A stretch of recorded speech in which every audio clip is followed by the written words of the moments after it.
아니, 이런 돈도 안 되는 걸 왜 하는 거야? 우리에게 중요한 건 돈이 전부가 아니란다. 그러면 도대체 뭐가 중요한데요? 미국 콜로라도에 위치한 한 지역 내 대학교 박물관장으로 보이는 한 여성이 박물관 내부를 돌아다니며 쩔쩔매는 모습을 보이고 있습니다.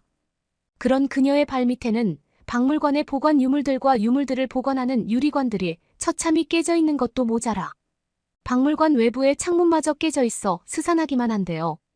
알고 봤더니 80년 만에 강한 폭염과 폭우로 습기에 취약한 박물관 유물들과 유리창들이 전부 깨진 것이었습니다.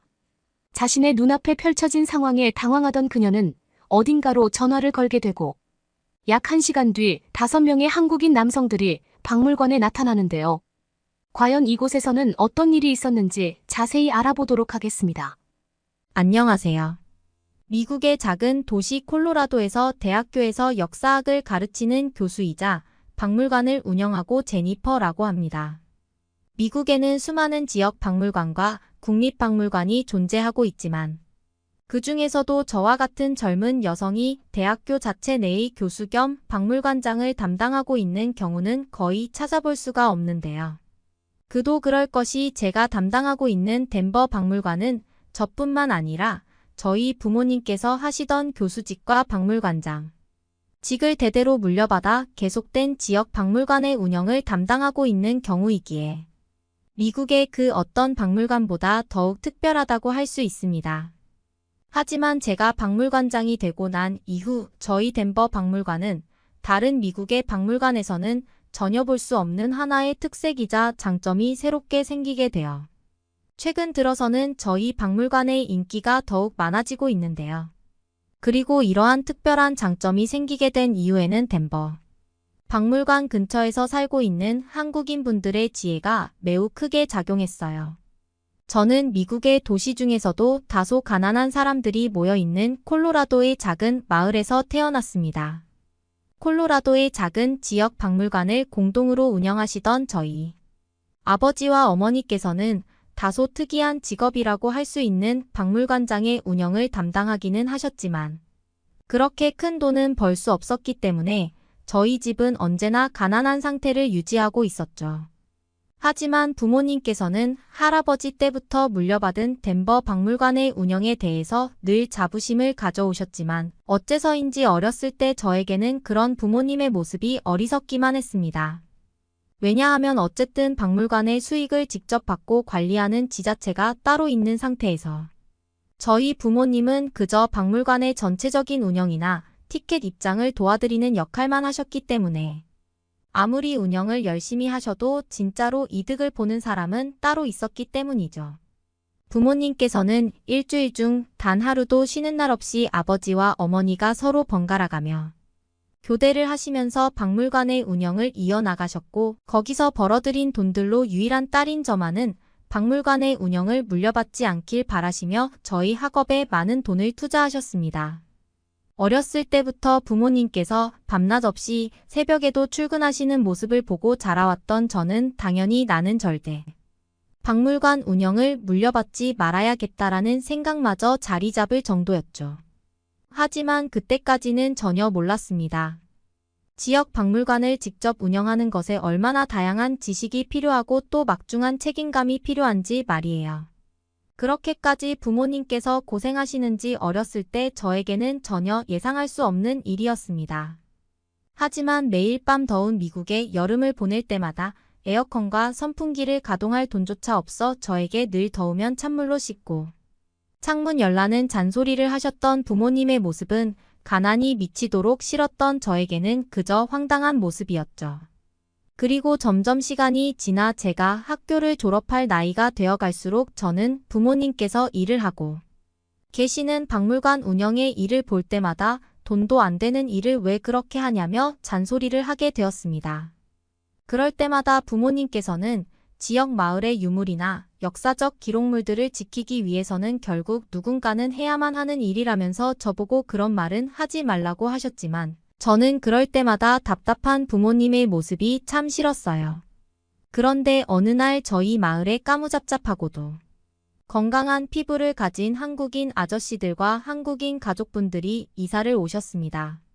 그 한국인 분들께서는 이사를 온 첫날부터 제가 살고 있는 콜로라도의 지역 마을을 돌아다니시면서 마을 전체 주민들에게 다정하게 먼저 인사를 건네주셨고, 때때로는 마을 회의에도 함께 참석하시면서 한국에서만 맛볼 수 있는 음식들을 해주셨어요. 그 중에는 저와 나이가 비슷한 20대의 한국인 친구들도 있었는데, 매우 신기했던 것은 저는 한국어를 전혀 들을 줄도 말할 줄도 몰랐지만, 그 친구들은 아주 자연스럽게 이미 영어를 구사하고 저와 대화를 나눌 수 있다는 사실이었죠. 콜로라도는 매우 큰 도시였지만 제가 살고 있던 마을은 대부분 미국의 지역 주민들만이 거주하는 지역이었기에 더운 여름만 되면 마을이 푹푹 찌고 더웠으나 한국인 가족분들이 이사를 오고 난 뒤에는 마을 주민끼리 교류도 많이 하고 한식을 나눠서 먹는 일종의 모임 같은 것도 생기면서 마을 전체가 활기를 띠기 시작했죠.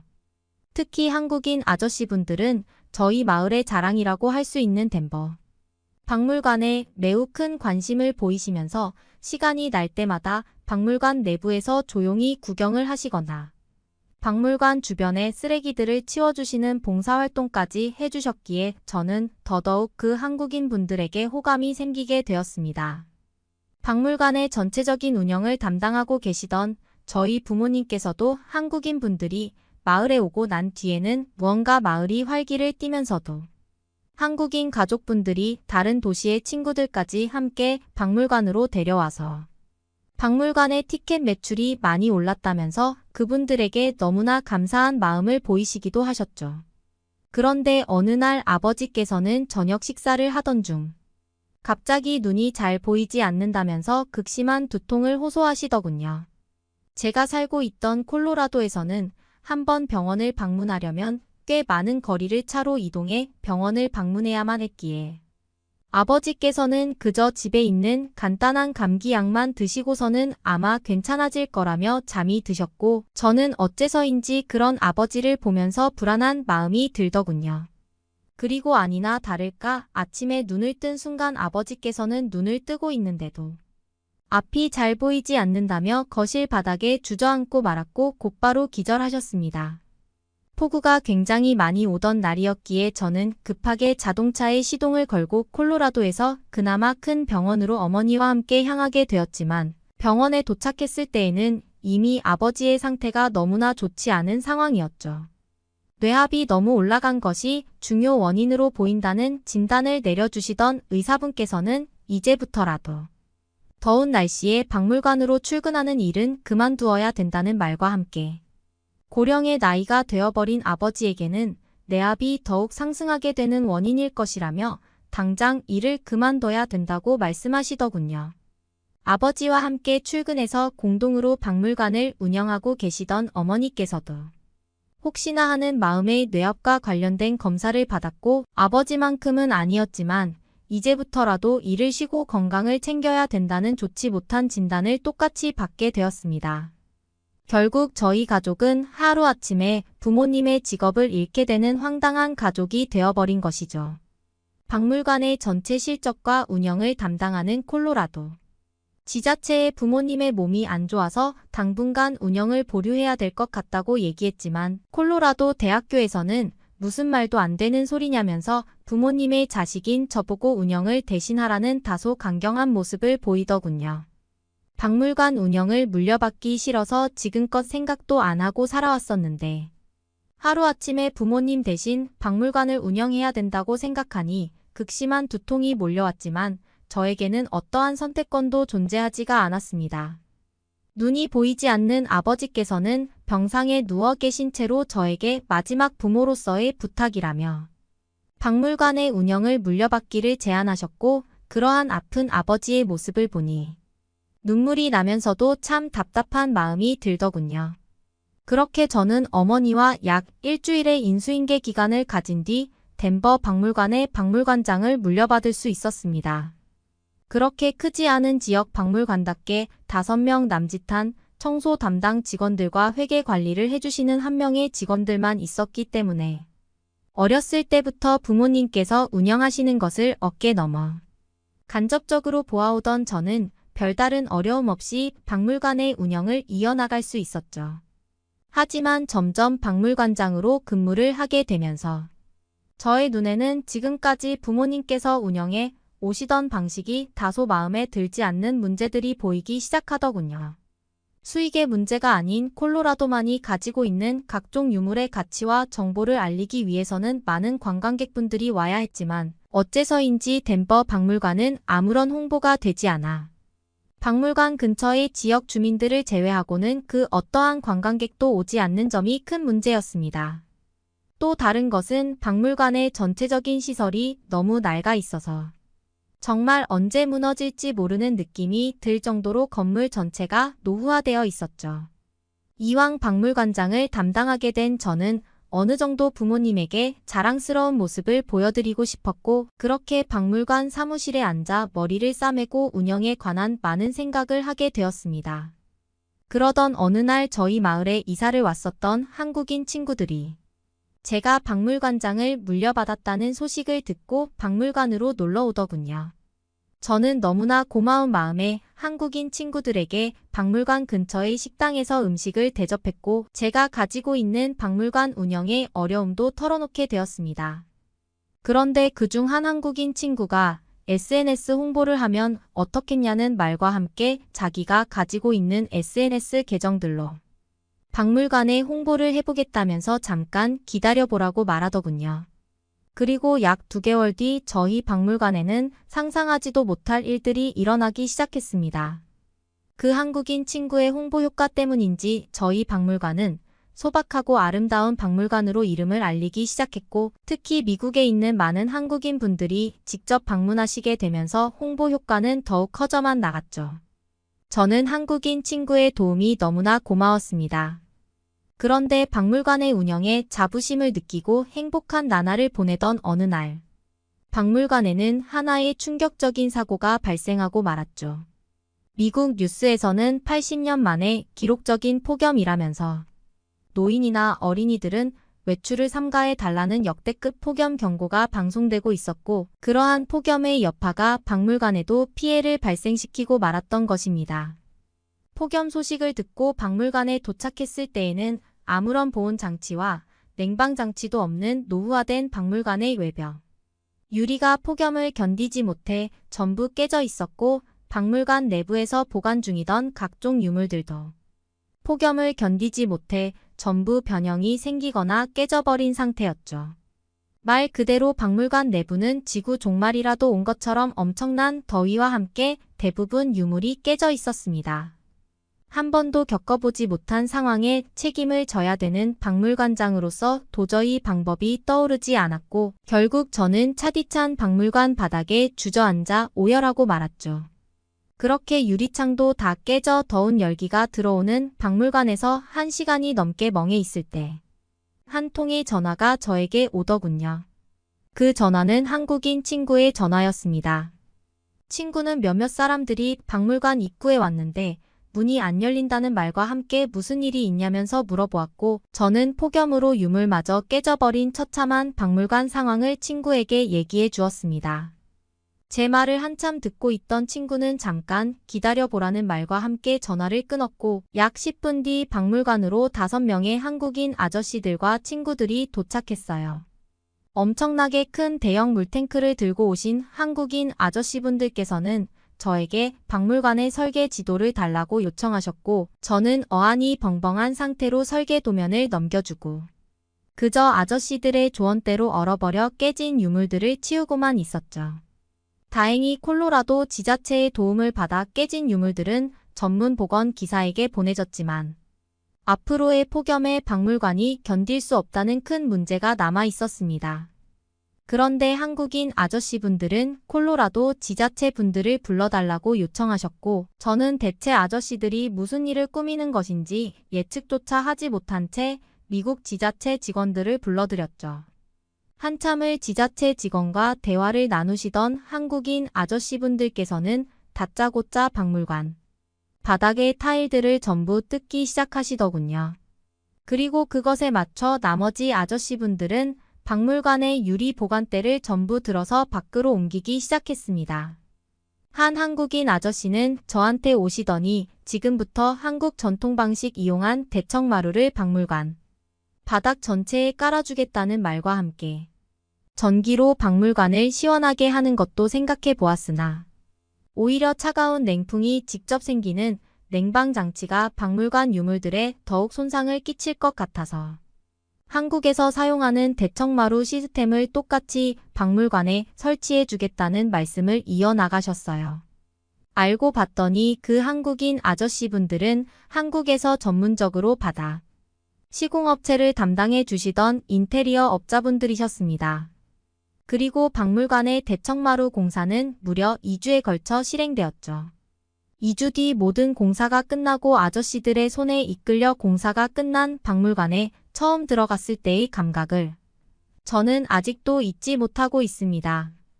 박물관 전체에 시원한 냉기가 느껴졌지만 직접적인 습기가 발생하지 않아 그곳의 유물들은 온전한 상태를 유지하고 있으면서도 강한 폭염에는 시원하게 지켜지고 있었죠. 콜로라도 지자체 직원분들도 미국 최초로 바닥 대청마루가 적용된 박물관이라면서 그 한국인 아저씨분들에게 작은 감사장을 수여하셨습니다. 그 이후 저희 박물관은 여름에도 항상 이용객이 끊이지 않는 지역 명소로 거듭나기 시작했죠. 병원에 누워 계시던 아버지께서도 이러한 소식을 들어서인지 매우 빠르게 회복하셨고 지금은 항상 여름이 되면 박물관으로 찾아와 시원한 바닥에 앉아보시며 늘 신기하다고 말씀하십니다. 아마 한국에서 사용하는 대청마루의 지혜와 한국인 아저씨분들이 없었다면 절대 해결할 수 없는 문제였겠죠. 한국인 분들이 저희 마을로 이사를 온 게 너무나 다행이라는 생각이 드는 요즘이에요. 그러면 다음 사연으로 넘어가겠습니다. 에이, 거짓말이죠. 새벽에 여자가 거리를 걸어 다니다니 말도 안 돼요. 카메라를 켜고 라이브 방송을 하는 여성에게 사람들이 말도 안 된다고 합니다. 하지만 여성이 카메라를 돌려서 주변의 모습을 보여주자 사람들은 놀랍니다. 과연 이 여성에게는 어떤 일이 있었던 걸까요? 안녕하세요. 아르헨티나에 살고 있는 메이데이입니다. 저는 여행 유튜버로 세계 여러 사람과 소통하고 있습니다. 저의 조국 아르헨티나를 잘 모르실 수도 있어서 소개해 드릴게요. 아르헨티나는 세계에서 8번째로 큰 나라로 다양한 자연 경관을 자랑합니다. 북쪽의 열대 우림부터 남쪽의 푸나고니아 빙하까지, 그리고 동쪽의 대서양 해안선과 서쪽의 안데스 산맥까지 다양한 지형을 감상할 수 있습니다. 특히 이과수 폭포, 파타고니아의 피츠로이산, 그리고 남극 탐험의 기점인 우수아이아는 자연 애호가들에게 인기가 많은 곳입니다. 과거 스페인 식민지 시대를 거쳐 독립한 이후 다양한 이민자들이 합류하여 독특한 문화적 혼합을 이루고 있어요. 탱고는 아르헨티나의 대표적인 음악과 춤으로 부에노스아이레스의 탱고 공연은 꼭 경험해 볼 만한 가치가 있습니다. 우리 아르헨티나 사람들은 정말 열정적인데 특히 축구 사랑으로 유명합니다. 대표적인 리오넬 메시와 디에고 마라도나 같은 세계적인 축구 선수들에 대한 자부심이 대단합니다. 저도 축구를 굉장히 사랑하는 사람이라서 축구 이야기를 하는 걸 정말 좋아하는데 아르헨티나 사람을 붙잡고 축구 이야기를 하면 밤을 새버릴 수도 있을 것 같아요. 그럼 이런 제가 어떻게 유튜브를 시작하게 되었는지 여러분께 이야기해 드리려고 해요. 사실 저는 어릴 때부터 여행을 정말 좋아했어요. 부모님과 함께 아르헨티나의 여러 도시를 여행하면서 자연스럽게 다양한 문화와 사람들을 만나는 것이 즐거웠죠. 대학에 들어와서도 틈틈이 여행을 다니곤 했어요. 그런데 어느 날 문득 이런 생각이 들었어요. 내가 경험하는 이 멋진 순간들을 다른 사람들과도 나누면 어떨까? 처음에는 그냥 사진을 찍어 인스타그램에 올리는 정도였어요.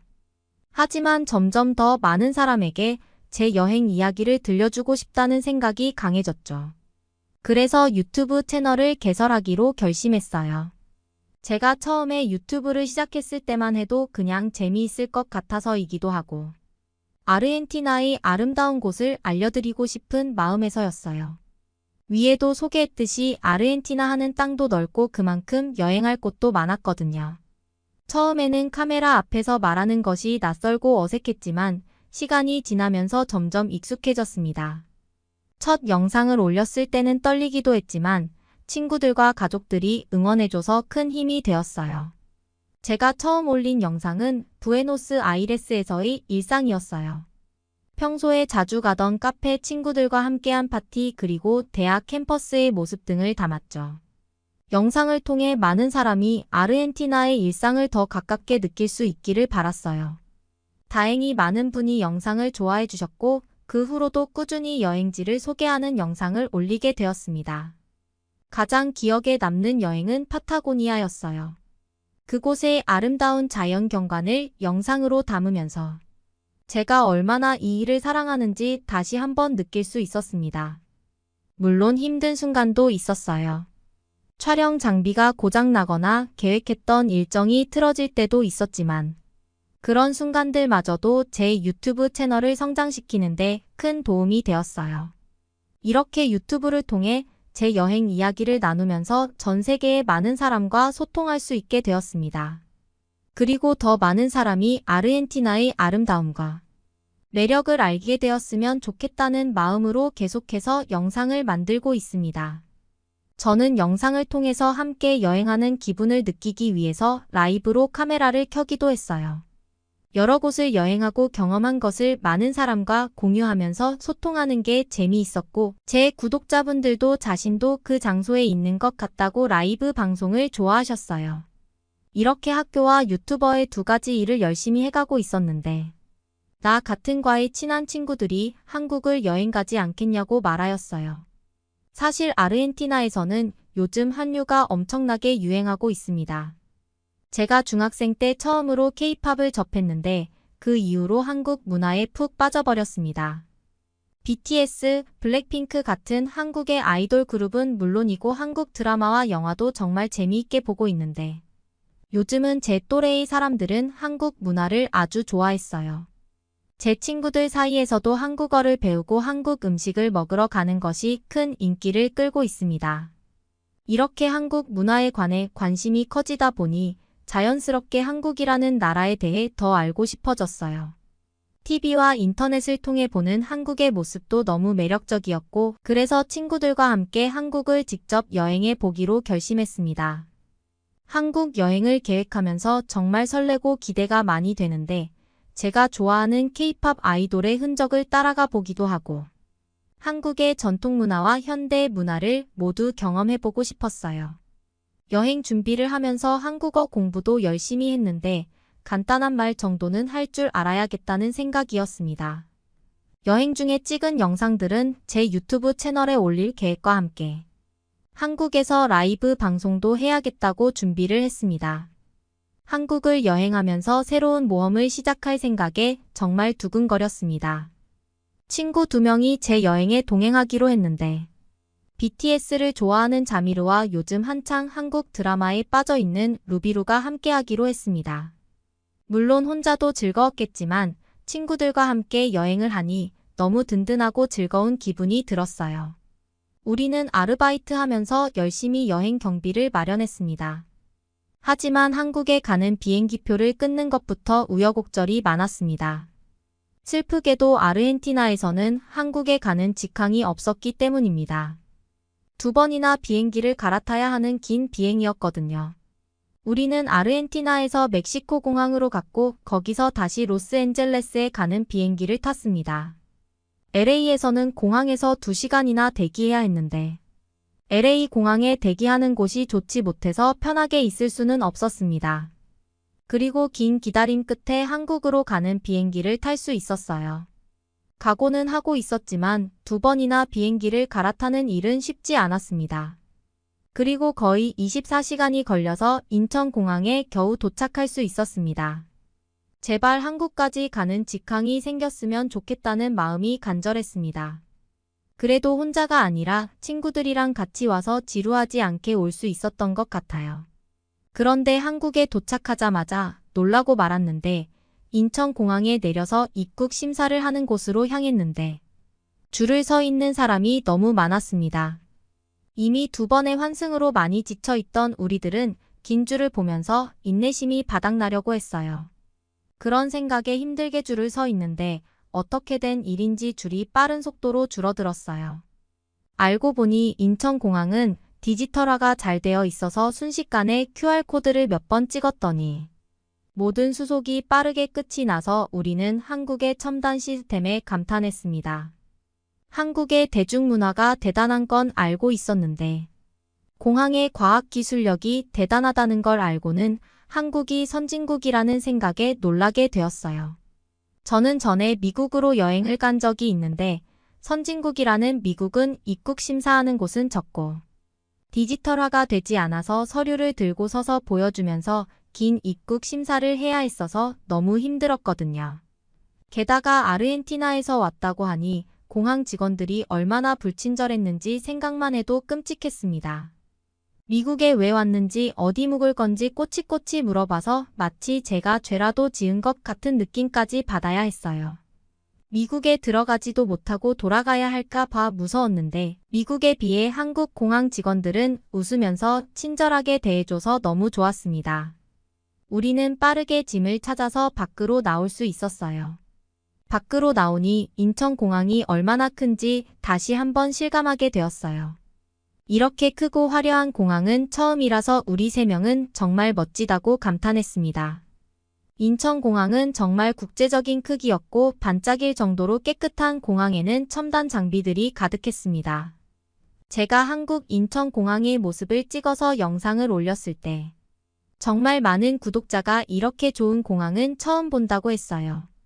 한국의 인천공항이 세계적으로 유명하다는 말을 들은 적이 있다면서 실제로 보니 한국에 너무 가보고 싶다는 이야기도 있었어요. 한국의 전통 옷을 입은 사람들이 공연도 하고 있었는데 그 모습에 반해서 한참을 바라봤어요. 심취해서 공연을 보고 나니 너무 크고 넓은 인천공항에서 갑자기 우리는 어디로 가야 서울로 갈 수 있는 지하철을 탈 수 있는지 알 수가 없었어요. 우리가 당황한 모습으로 길을 잃고 잠시 방황을 했는데 형광색 조끼를 입으신 한국인 할아버지가 다가오셨어요. 우리는 모르는 사람이 갑자기 다가오자 긴장을 했는데 그 할아버지는 영어로 길을 잃은 거냐며 자신이 도와주겠다고 말씀하셨어요. 그러고는 자신은 이곳에서 외국인들을 도와주는 일을 하는 직원이라고 하며 원하는 곳을 말하면 그 방향으로 데려다주는 일을 한다며 어디를 찾고 있냐고 하셨습니다. 너무나 친절하게 우리를 도와주시는 한국 할아버지에게 감동하였습니다. 인천공항에서는 일할 수 있는 노인분들에게 외국인들을 도와줄 수 있는 일을 맡기고 있다고 하네요. 아르헨티나라면 몸이 정정하고 일할 수 있어도 나이가 많은 사람을 위한 제도가 잘 없었습니다.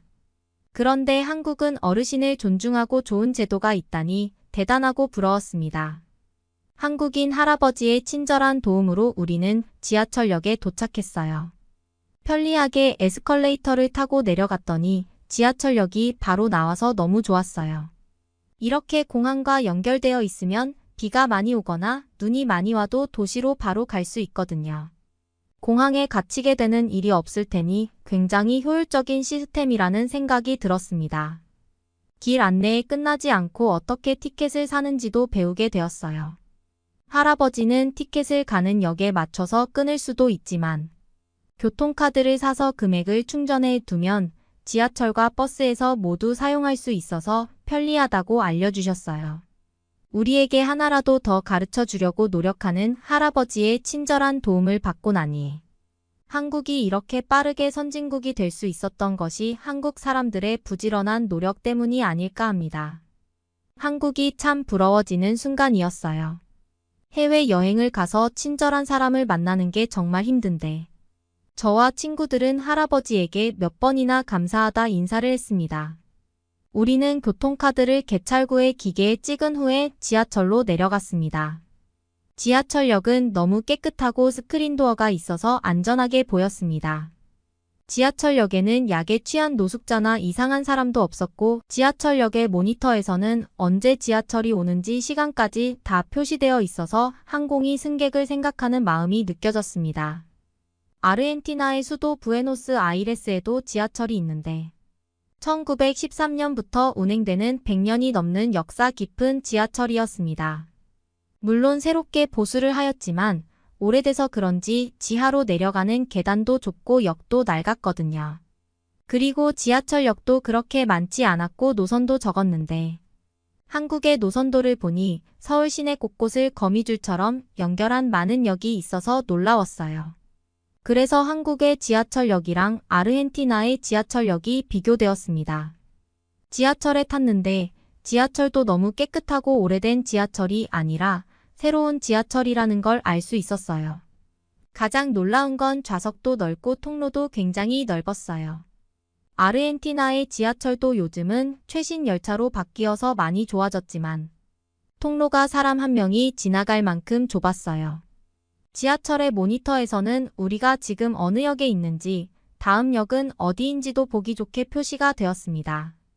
빠르고 정확한 한국의 지하철을 타고 우리는 숙소 근처의 역에서 내렸습니다. 내려서 올라가니 지하철역에 엘리베이터도 있고 에스컬레이터도 있어서 힘들이지 않고 지상으로 올라갈 수 있다는 게 너무 좋았습니다. 우리는 무사히 숙소에 도착해서 짐을 놓고선 제일 먼저 간 곳은 한국 영상을 볼 때마다 침을 흘리면서 보았던 광장시장입니다.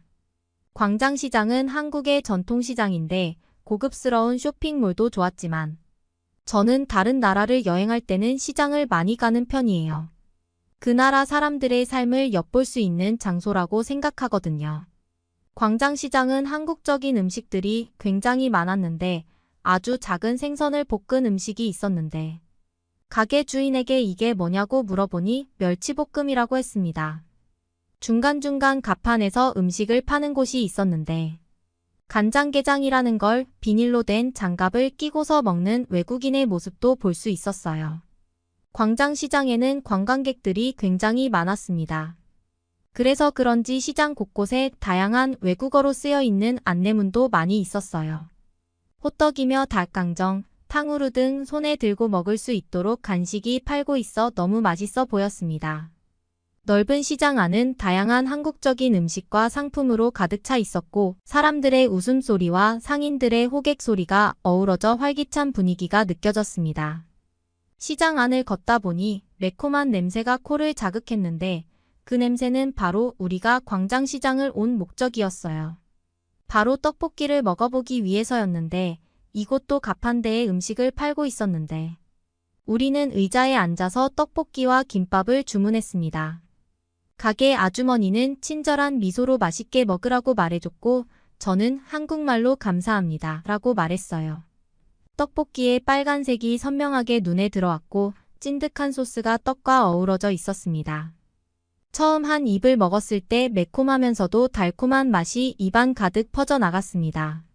엄청 매운맛이 났고 떡의 쫄깃한 식감과 소스의 깊은 맛이 완벽한 조화를 이뤘어요. 자미르는 BTS가 떡볶이를 먹는 영상을 볼 때마다 저건 무슨 맛이길래 저렇게 매워하면서도 먹는 걸까 궁금했다고 합니다. 그런데 자기가 직접 먹어보니 중독성 있는 맛이라고 하네요. 전엔 떡볶이에 이어서 김밥도 먹었는데 미국에서 김밥이 엄청나게 유행했다고 하더니 먹어보니 조금 달달한 맛과 함께 채소와 밥의 조화가 정말 맛있었어요. 떡볶이가 너무 매우면 김밥을 먹으면서 행복한 한국에서의 식사를 즐겼습니다. 저는 시장을 돌면서 열심히 영상을 찍었는데 정말 신기하고 놀랄만한 장면이 많았어요. 그 중에서도 시장 사람들은 물건을 아무렇지 않게 밖에 내놓고 판매하고 있다는 사실에 정말 놀랍습니다. 아르헨티나였으면 누가 훔쳐갈까 봐 그렇게 하기 힘들거든요. 그런데 소문대로 한국은 정말 안전하구나 하면서 부러운 마음이 들었습니다. 또 놀라웠던 장면은 어떤 아저씨는 시장에서 물건을 내버려둔 채 꾸벅꾸벅 졸고 계시는 거예요. 누가 훔쳐갈지 걱정도 하지 않은지 그 모습이 너무 자연스러워 보였어요. 그래서 드디어 밤에 산책하러 가기로 마음먹었습니다. 한국 분들은 뭐 밤에 산책하는 게 별일이라고 마음을 먹는다는 말을 할까 생각을 하시겠지만 남미는 치안이 그렇게 좋지 못했습니다. 그래서 밤에 산책이라는 건 함부로 할 수 없었어요. 여자든 남자든 밤에 위험한 일을 당할 수도 있었거든요. 그래서 저는 한국에서 사람들이 많고 밝은 곳으로만 다니면서도 마음속 깊은 곳에서 누군가 내 휴대폰을 훔쳐가면 어떻게 해야 할까 길을 걷다 무장 강도를 당하면 어쩌냐고 하면서 너무 불안했어요. 제가 살던 곳은 그런 곳이었기 때문에 제가 이렇게 느끼는 건 너무 당연하였습니다. 하지만 이렇게 생각하는 게 미안할 정도로 한국의 밤거리는 안전했어요. 저는 이렇게 밤에 안전함을 느끼며 산책하는 것이 처음이었어요. 그리고 산책하다 발견한 24시간 편의점으로 갔습니다. 새벽 시간이었지만 편의점은 환하게 불을 켜고 장사를 하는 모습이 참 어색했어요. 아르헨티나는 저녁만 돼도 상점과 음식점이 문을 닫았기 때문입니다.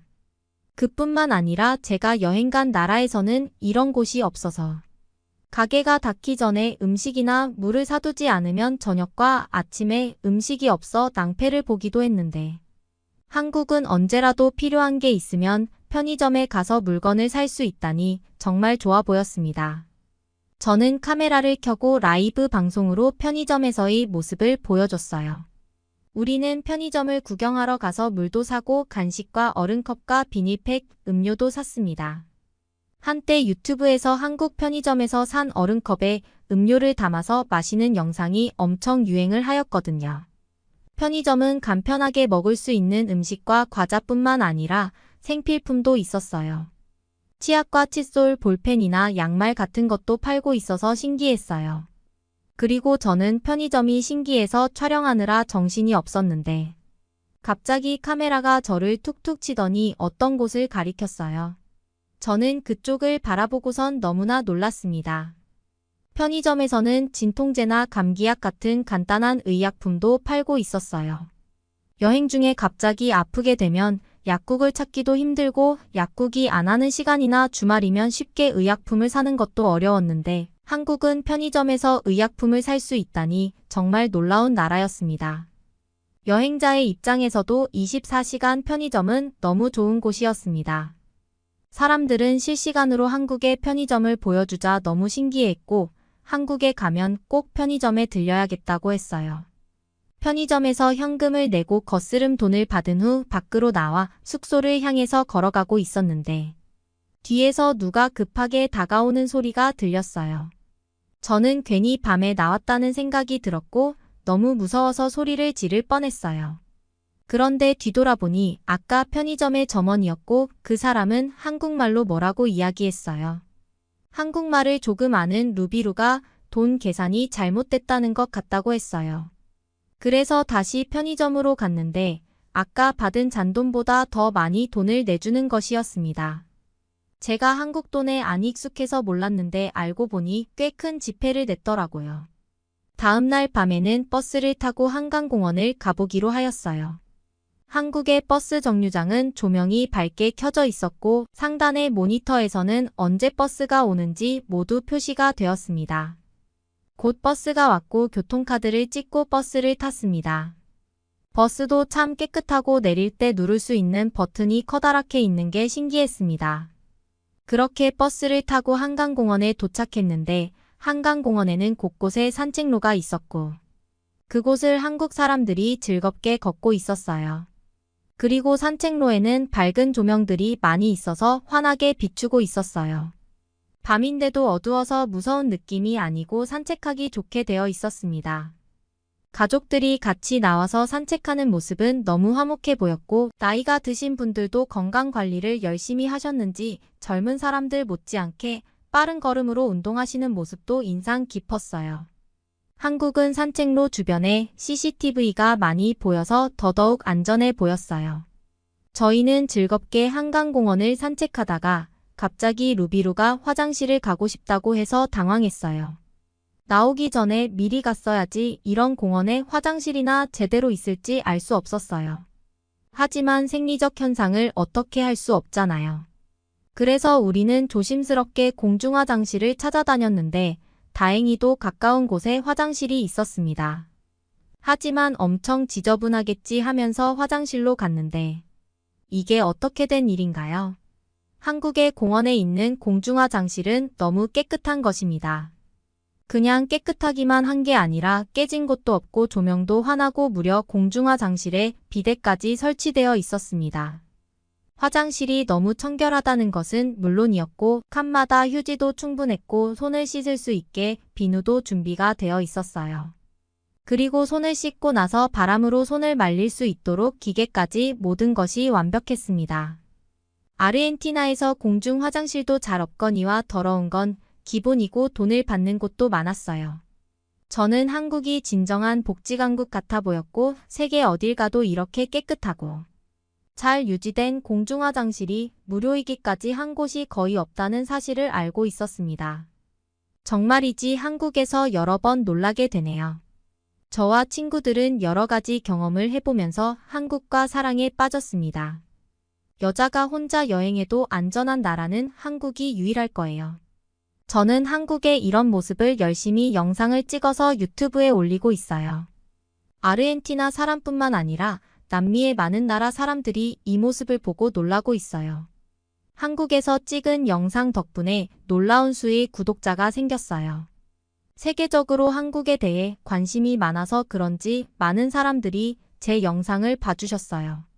다들 한국이란 나라의 놀라운 치안과 안전을 부러워하고 있답니다.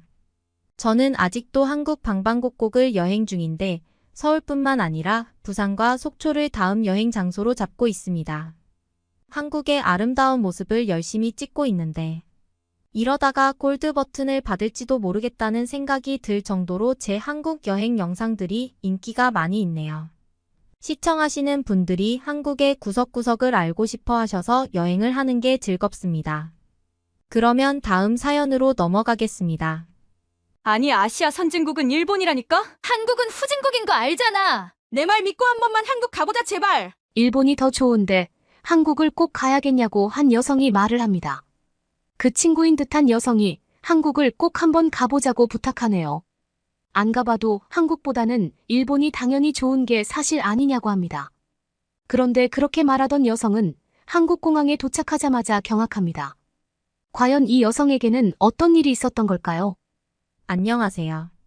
저는 네덜란드에 사는 오슬로라고 합니다. 네덜란드에서 대학을 다니고 있어요. 저에게는 어려서부터 아주 친한 친구인 혜리 씨가 있습니다. 하지만 저는 아버지의 사업이 잘 되셔서 좋은 동네로 이사를 가게 되고 안타깝게도 중학교 이후로 만나는 게 힘들었어요. 그런데 정말 놀랍게도 우리는 같은 대학교를 들어가게 되면서 다시 만났어요. 진짜 어릴 때부터 친한 친구를 대학에서 다시 만나게 되다니 정말 기뻤어요. 하지만 조금 곤란한 점이 있었어요. 저는 중학교 때 일본을 다녀왔는데 그때 이후로 일본을 좋아하게 되었어요. 벌써 5년 전이긴 하지만 처음 일본을 갔는데 지하철도 너무 좋고 사람들도 친절하고 음식도 맛있었어요. 그래서 친구들에게 일본 이야기를 하는 걸 좋아했는데 요즘 제 또래 여자 대학생들은 K-팝과 한국 드라마를 엄청 좋아해요. 무슨 넷플릭스에서 오징어 게임이라는 드라마가 히트한 후에는 더 많은 애들이 한국을 좋아하더라고요. 저는 아시아의 작은 나라 한국에는 관심도 없는데 도대체 뭐가 좋은 건지 전혀 모르겠는데 말이죠. 은근히 일본을 좋아하는 저와 말을 하기 싫어하기까지 해서 더 화가 났어요. 아시아라면 역시 일본인데 다들 너무 뭘 몰라요. 직접 갔다 온 적도 없으면서 말이죠. 일본은 모든 게 완벽하고 편리해서 네덜란드와는 비교할 수 없을 만큼 엄청난 나라이거든요. 직접 가보면 한국 하던 게 부끄러워질 텐데 말이에요. 그래도 저와 어릴 때부터 친구인 혜리 씨는 물론 한국의 아이돌을 좋아하기는 하지만 저의 이야기를 무시하지 않고 들어줬어요. 우리는 일본 외의 부분에는 정말 잘 맞아서 전 혜리 씨를 아주 좋아했고 혜리 씨와 있으면 즐거웠어요. 그래서 저는 혜리 씨도 일본을 한번 가본다면 일본이 더 좋은 나라니까 좋아하지 않을까 하는 생각이 들었어요. 저는 집에 가자마자 아버지에게 혜리 씨와 함께 일본 여행을 시켜달라고 졸랐어요. 아버지는 평소에도 일본 가고 싶다고 계속 말했던 저를 못 말린다면서 조심해서 다녀오라고 허락을 해주셨어요. 저는 너무 신나서 혜리 씨에게 말을 했어요. 혜리 씨도 우리 집이 잘 살긴 하지만 그래도 비용을 대준다는 말에 깜짝 놀라며 고맙다고 했어요. 그런데 며칠 봐봐라는 고민을 하는 듯 하더니 한국을 혹시 들려서 올 수 있냐고 하는 거예요. 자기가 좋아하는 아이돌의 캐릭터 인형을 너무 사오고 싶다고 했어요. 저도 마침 일본 옆에 한국이 있어서 하도 다들 한국해서 궁금하기도 해서 그러자고 했더니 혜리 씨는 너무 고마워하는 거예요. 혜리 씨의 기뻐하는 얼굴을 보니 조금 미안한 마음이 들기도 했어요. 왜냐하면 일본을 갔다가 한국을 가보면 일본이 너무 좋으니까. 비교돼서 한국을 안 좋아하게 될 수도 있다고 생각했거든요. 우리는 방학이 되자 10시간이라는 긴 시간을 비행기를 타고 일본을 갔어요. 정말 유럽에서 아시아까지 거리가 멀었어요. 하지만 친한 친구와 함께 가는 첫 해외여행이라서 우리는 즐겁게 일본에 도착했어요. 버스와 지하철을 타고 관광을 했는데 혜리 씨는 일본의 시스템에 신기해했어요. 일본 버스는 내릴 때 버스기사 옆에 기계에 쳐낸 지폐를 넣었더니 동전이 자동으로 바뀌어 나왔어요. 그러면 그 동전을 다시 요금함에 잘 세워서 넣으면 됐어요. 처음에는 어떻게 하는지 잘 몰라서 일본 사람들이 어떻게 돈을 내는지 보고선 따라했어요. 하지만 그것 때문인지 큰 역 앞의 정류장에는 항상 사람들이 많아서 오래 줄을 서야 했어요. 그리고 일본은 지하철이 잘 되어 있어서 타고 많이 관광을 다녔어요. 일본의 전철은 어떤 열차를 타다가 다른 라인 지하철을 타려면 나갔다가 표를 다시 끊어서 들어가야 했어요. 외국인인 우리는 조금 어렵게 느껴졌지만 그래도 그것도 여행의 묘미라고 생각했어요. 게다가 네덜란드보다는 지하철이 훨씬 많은 곳을 가고 노선도 엄청 많아서 편리했어요. 혜리 씨도 네덜란드에 있다가 일본을 와보니 너무 멋지다며 좋아했어요. 일본의 일정을 마치고 한국으로 갈 때가 다가왔어요.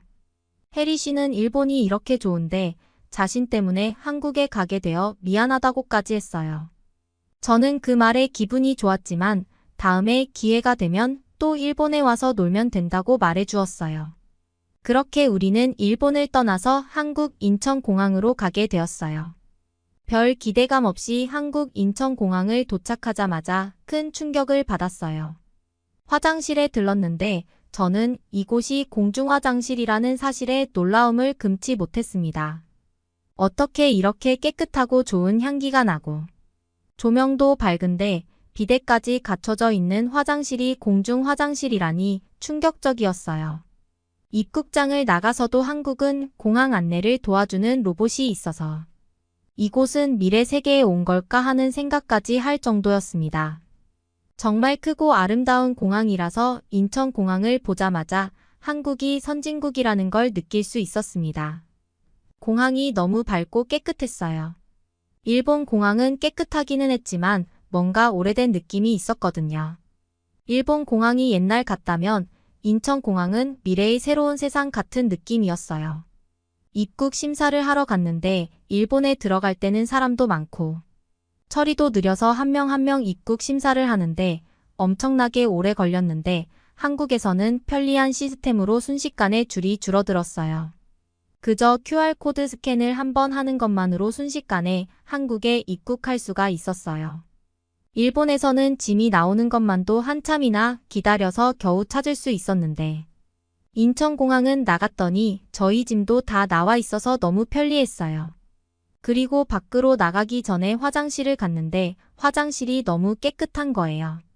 화장실 바닥마저 반짝이는 것 같았고 이렇게 많은 사람들이 사용하는 화장실이 비데까지 설치되어 있는 거예요. 한국에 도착하고 저와 혜리 씨는 일본에서 그랬던 것처럼 한국의 대중교통을 이용했어요. 한국은 공항과 버스 정류장, 심지어 지하철까지 서로 연결되어 있었어요. 저희는 편의점에서 교통카드를 사서 충전을 해서 썼어요. 지하철을 타러 갔는데 교통카드를 한번 터치한 것만으로 바로 이용을 할 수 있었어요. 그리고 한국의 지하철 시스템은 일본보다 더 쉽고 편했어요. 더 조작하기 쉬운 기계로 목적지만 입력하면 불편하게 2번, 3번 표를 끊지 않고 한 번만 요금을 지불하고 갈 수 있었습니다. 다 같은 세계 라인 지하철을 타다가 다른 세계 라인 지하철로 환승할 때 막힘없이 환승할 수 있었어요. 일본에서는 지하철을 환승하려면 밖으로 나가서 멀리 걸어가서 다른 역을 찾아가 다시 들어가야 했어요. 그래서 길이 헷갈리기도 했는데 그래도 일본에서는 불편한 걸 몰랐어요. 하지만 한국에서 조금만 있어 보니 일본은 왜 이렇게 불편하게 시스템이 되어 있을까 생각이 들었습니다. 저는 한국의 놀랍고 편리한 교통 시스템을 이용해보자. 일본이 너무 뒤처졌다는 생각이 들었어요. 버스를 이용할 때도 대부분의 한국 사람들은 카드를 터치해서 버스비를 지불했어요. 우리도 교통카드 한 장으로 지하철도 타고 버스도 타고 해도 돼서 너무 좋았어요. 게다가 환승을 하면 할인까지 된다는 걸 알고선 한국의 교통 시스템이 너무 좋은 거 아닌가 하는 생각도 들었어요. 정류장에서 승객들의 요금 지불 때문에 버스가 불필요하게 지연되는 일은 아예 없었습니다. 일본에서는 역 앞에 내릴 때 너무나 오래 버스가 서 있었던 경우가 있었거든요. 일본의 발전된 시스템에 감탄했던 게 며칠 전인데 한국과 비교하면 뭔가 과거와 미래 같은 느낌이 들었어요. 저희가 정말 충격을 받은 일이 있었는데 한국의 버스 정류장은 유리로 된 작은 공간이 있었어요. 저와 혜리 씨는 버스를 기다리다 추워서 거기를 들어가 의자에 앉았어요. 그리고 믿을 수 없는 일을 겪었어요. 유리 안으로 들어온 것만으로도 바람을 막아줘서 따뜻했는데 의자까지 따뜻한 거예요. 둘 다 놀라서 손으로 만져봤는데 의자가 따뜻한 걸 알고선 한국은 대중교통을 기다리는 사람까지 생각해 준다는 것에 감동했어요. 게다가 버스가 언제쯤 오는지 시간이 표시되어 있는 큰 모니터도 있어서 몇 분 후에 우리가 탈 버스가 오는지도 바로 알 수 있었어요. 일본에서는 버스 정류장이 네덜란드와 다른 게 없어서 평범하다고 생각했는데 한국에 와보니 선진국은 한국이구나 생각이 들었어요. 저는 혜리 씨에게 일본이 좋다고 그렇게나 열심히 말한 게 부끄러워졌어요. 한국에서 제일 좋았던 점이라면 역시 불편하게 현금을 들고 다니지 않아도 된다는 점이었어요. 신용카드 한 장이면 아무리 작은 편의점에서도 예외 없이 모두 결제가 되었어요. 일본에서는 신용카드를 사용할 수 없는 곳이 많아서 현금이 많이 필요했어요. 하지만 네덜란드에서도 현금을 많이 써서 당연하다고 생각했던 것이고 일본에서도 이상한 점을 못 느꼈어요. 하지만 다른 나라의 돈에 익숙하지 않아서 계산을 할 때마다 동전과 지폐를 보면서 헷갈려서 힘들었어요. 그런데 한국을 와서 카드 하나로 모두 결제를 하다 보니 현금을 쓸 일이 거의 없어서 굳이 익숙하지 않은 다른 나라 화폐를 쓰는 불편함을 겪을 필요가 없었어요. 정말 놀라운 것은 커피 한 잔을 마셔도 카드로 결제가 되었답니다. 일본에서는 환전한 돈이 다 떨어져서 카페를 찾아가 커피 한 잔을 결제하려고 했더니 여기는 카드는 안 된다며 화냈던 일본인 아저씨의 얼굴이 무서웠거든요. 하지만 한국에서는 그런 일로 얼굴을 붉히는 일이 전혀 없는 것은 물론이고 서비스 하나도 친절한 한국 사람들 때문에 여행이 즐거웠어요. 게다가 더 놀라운 일이 벌어졌어요. 우리가 하도 이곳저곳 한국이 너무 볼 곳이 많아서 열심히 돌아다녔거든요. 게다가 혜리 씨가 너무 사고 싶어 하던 한국 아이돌의 캐릭터 인형까지 사고 나니 너무 힘들어서 카페에 들어갔어요. 사람이 꽤 많은 큰 카페였는데 저와 혜리 씨는 하루 종일 돌아다니고 힘들어서 커피를 마시면서 앉아서 한국에 와서 놀랐던 점을 말하면서 수다를 떨었어요.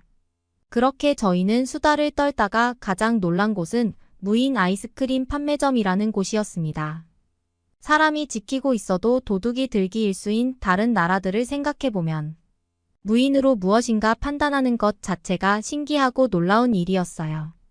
한국 사람들은 무인 아이스크림 판매점을 지키는 사람이 아무도 없는데도 모두 자기가 산 만큼 스스로 계산하고 나갔어요.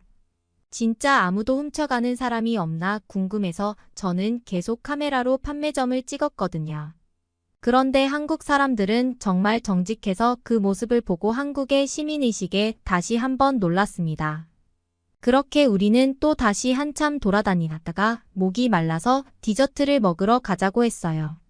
그래서 이리저리 카페가 어디 있나 살펴보고 있었는데 또 놀라게 됩니다. 주인 없는 문 닫힌 카페 앞에 택배 상자가 그대로 쌓여 있는 거 아니겠어요? 어떻게 주인이 없는데 택배를 아무도 안 훔쳐가고 그대로 택배 상자가 있을 수 있는 건지 신기했어요. 우리는 근처에 큰 규모의 인테리어가 예뻐 보이는 카페로 들어갔습니다. 한국 사람은 키오스크에서 디저트를 주문했어요. 저는 키오스크를 써본 적이 없어서 당황했지만 영어 메뉴도 있어서 언어를 영어로 바꾸고선 키오스크로 주문을 할 수 있었어요.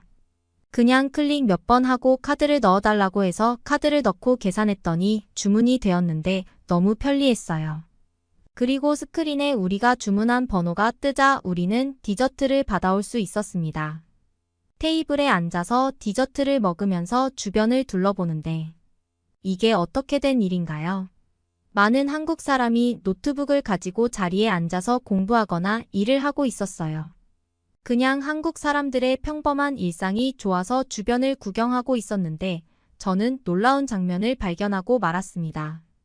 노트북을 가지고 일하던 여성 한 명이 갑자기 일어나더니 노트북과 가방을 그 자리에 둔 채로 어디론가 나가는 거예요. 우리는 저러다가 누가 노트북을 훔쳐가면 어쩌려고 저렇게 놔두고 갈까 하고 말했어요.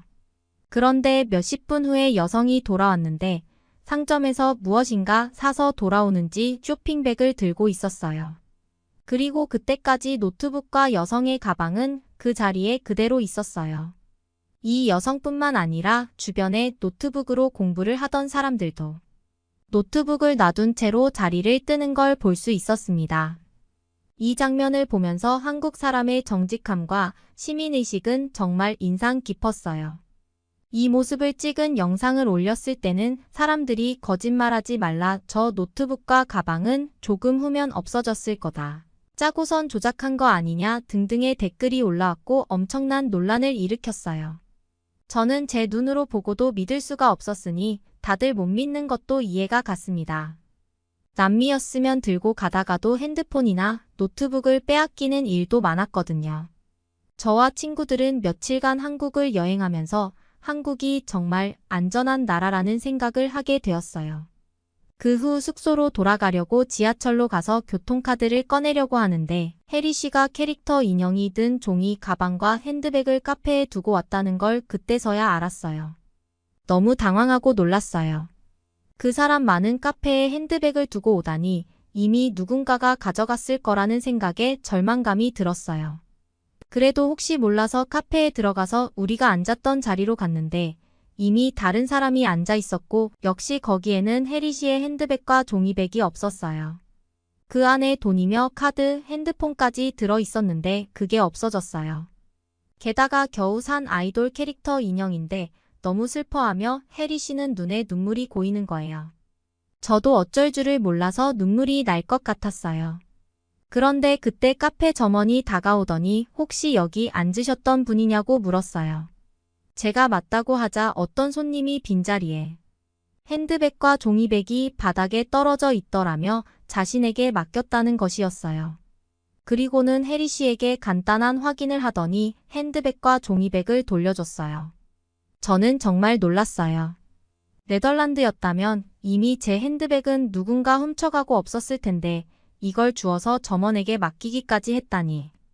한국인들은 어떻게 이렇게 정직할 수 있는 거죠? 저와 해리 씨는 점원에게 연신 고맙다고 했고 점원은 아니라며 핸드백과 캐릭터 인형을 찾아서 다행이라고 미소 지어줬어요. 사실 일본에서는 사람들이 친절한 것 같기는 한데 등 뒤가 서늘한 느낌을 조금 받았거든요. 하지만 한국에서는 저희를 손님으로 대접해 주었고 외국인이라고 무시하는 느낌도 없었어요. 게다가 이렇게 카페에서 떨어뜨리고 간 물건까지 훔쳐가는 사람도 없이 찾을 수 있기까지 하다니 전 감동받았어요. 저는 이번 여행에서 느낀 점이 참 많았어요. 일본이 최고라고만 생각하고 있었는데 두 나라를 여행 와보니 제가 너무 우물한 개구리 같다고 생각이 들었어요. 네덜란드 사람 입장에서 보자면 두 나라 모두 잘 살고 좋은 시스템을 가지고 있지만 이제는 일본보다 한국이 훨씬 좋다는 걸 알게 되었어요. 그 이후 저는 여행을 마치고 온 뒤 더 이상 일본 이야기를 하지 않아요. 언젠가 다시 여행을 가면 한국만 여행하자고 해리 씨에게도 말했어요. 해리 씨도 제 말에 기뻐하면서 같이 한국 드라마를 보자고 했어요. 이번 주말에 같이 한국 드라마를 보기로 했답니다. 저의 이야기는 여기까지입니다. 여러분 오슬로 씨의 이야기 어떻게 보셨나요? 일본이 한때 경제대국으로 여러모로 한국보다 좋았던 시대가 있었습니다. 하지만 한국은 경제적으로도 발전했을 뿐만 아니라 여러 가지 교통과 사회 시스템까지 첨단 시스템을 가진 나라가 되었습니다. 예전에 일본을 가본 오슬로 씨는 친구 해리시 씨 덕분에 한국에 와서 새로운 시대의 새로운 경험을 하게 되었네요. 여러분은 어떻게 보셨나요? 응원과 격려의 한마디씩을 댓글로 남겨주시기 바랍니다. 사연자분들께 전달해드리겠습니다. 실제 사연 제보를 받고 있습니다. 채택되신 분께는 작은 선물도 보내드리고 있습니다. 저희의 사연이 여러분의 하루의 작은 힘이 될 수 있었으면 좋겠습니다. 감동적인 사연을 주변 분들과 이야기 나눠보세요. 더욱더 좋은 영상으로 다시 찾아뵙겠습니다.